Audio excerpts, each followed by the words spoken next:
Totoo nga bang hindi tatangkad ang isang lalaki kapag hindi nagpatuli? Tara, let's prove it!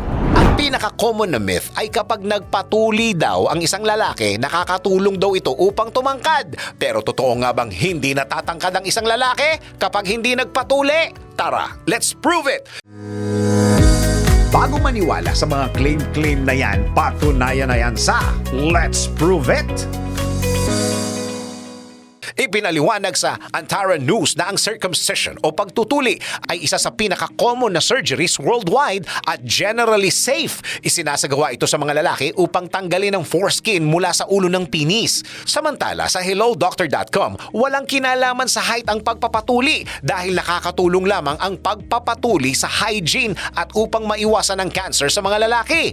Gayon din naman ang sinabi ni Dr. Vito, anya natataon lamang na sumasabay sa puberty stage ang pagpapatuli, kaya karamihan sa mga Pinoy ay naniniwalang nakakatangkad ito. Ayon pa sa kanya, tumatangkad ang isang tao based sa kanyang genetics at nutrition o sa pagkain kinakain nila. Kaya naman mas mainam na tanggapin mo na lamang ang iyong height at physical appearance.